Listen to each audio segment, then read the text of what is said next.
What's up, everybody? How's it going? So in about a week, I turned 26 years old. Now, yes, I am growing older, but this video isn't about the natural aging process in life, but instead about 5 lessons that I learned throughout my early 20s, between the ages of 20 and 25, that I want to share with you because I think they might be relevant to you, or at least in some way, shape, or form useful. So without further ado, sit back, relax, follow me on LinkedIn if you haven't already, because I post priceless content on LinkedIn that you do not want to miss, and let's dive into the 5 lessons that I learned in my early 20s. Lesson number 1.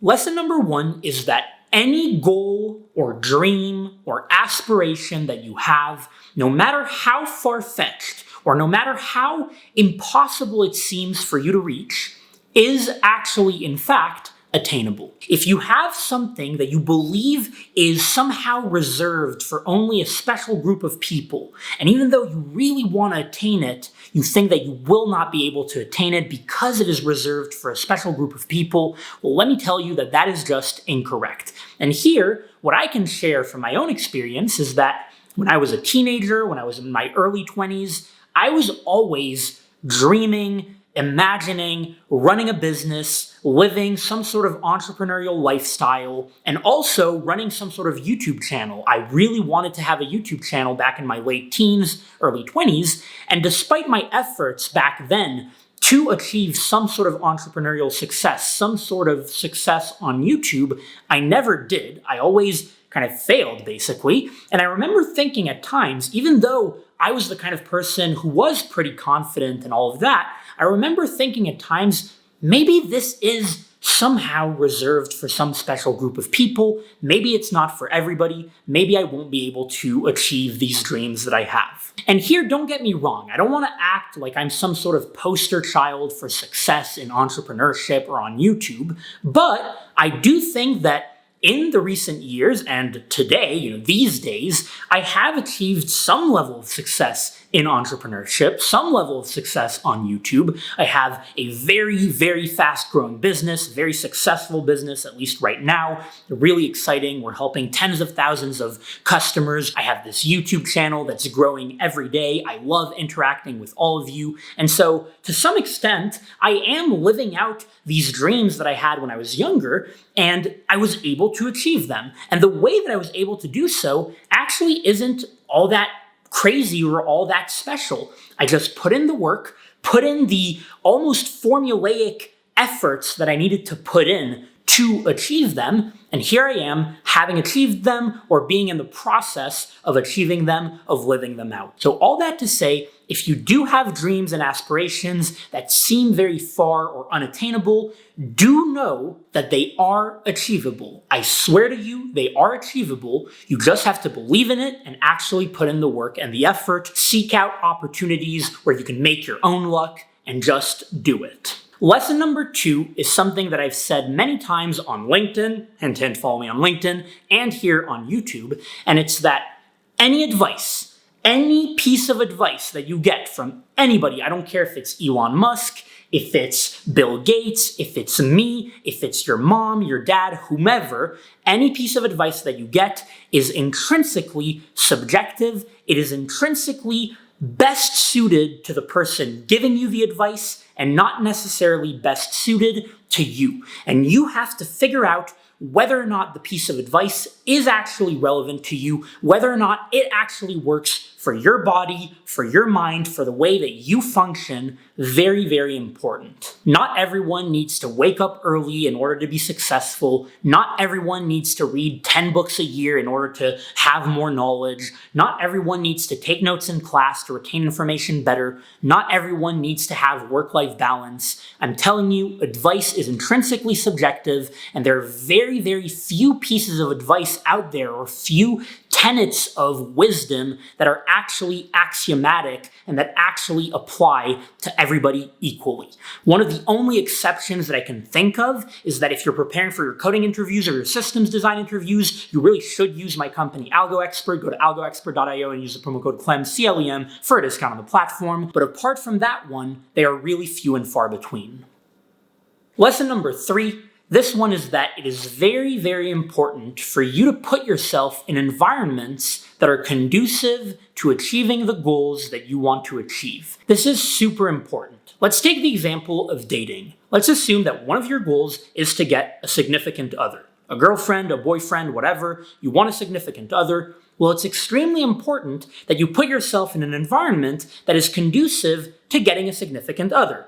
What does that mean? Well, it means that you should take care of your appearance, of your personality, I guess like your confidence, that you should put yourself in venues that are more likely to lead to some sort of dating, whether that mean going out, doing some sort of social event, going on Tinder, on Bumble, any sort of app. The point is that you have to put yourself in environments that are conducive to dating. Otherwise, you will quite literally just not find what you're looking for. You will not just magically get a girlfriend or a boyfriend if you don't go out and date, take care of yourself, go on Tinder, etc. And this applies not only to dating, but to entrepreneurship, to software engineering, to coding, to getting promoted at work, to all sorts of things. You gotta put yourself in an environment that is conducive to achieving your goals. For me with Algo Expert and with my YouTube channel, the environment is that I do not take a lot of free time. When I have free time, it is spent on work, whether that be Algo Expert, whether that be YouTube, whether that be Google or Facebook. Back when I had a full-time job at Google and Facebook,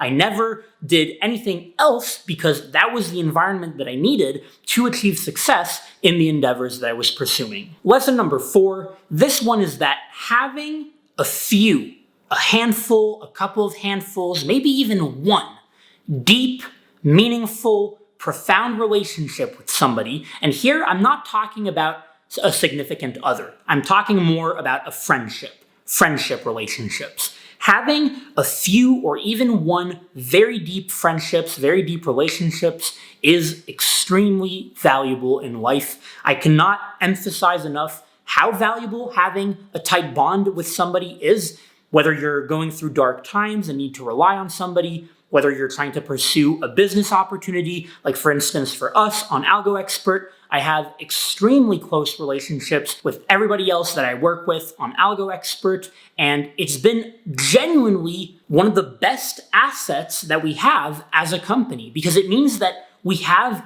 an insane amount of trust with one another that is literally priceless. Like if we're talking about priceless LinkedIn content, this is actually priceless stuff, having this kind of trust, this implicit trust that we never take for granted and that we can always rely on in the business. And then also it means that whenever we have conflicts, first of all, we have fewer conflicts than most people because we have such tight relationships, but also when we do have conflicts, we're able to resolve them super quickly. So having deep relationships is very valuable. And here I realize that not everyone has the luxury of having such deep relationships. So the point is, if you do have them, do not take them for granted, do cultivate them. And if you don't have them, ideally try to seek them out.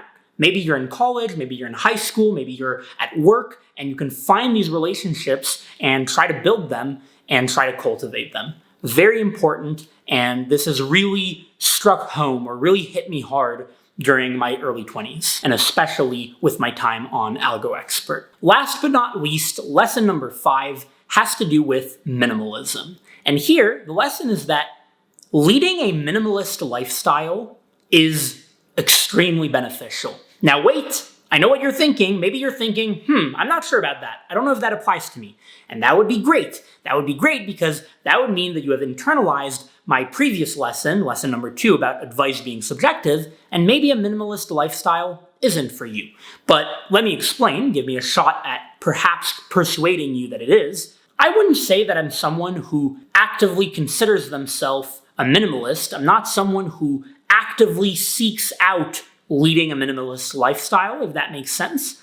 But I have noticed that over the last few years, by way of having been so obsessed with my business, Algo Expert, with my YouTube channel, with all of my entrepreneurial endeavors, I have naturally gravitated towards a minimalist lifestyle, to the point where these days, if I really think about what I use on a day-to-day basis, on a week-to-week basis, on a month-to-month basis, I use very little stuff. I have very few possessions that I actively use all the time. I have my clothes, and I have a lot of these black clothes that you see me wear all the time. I'll probably make a video very soon about that.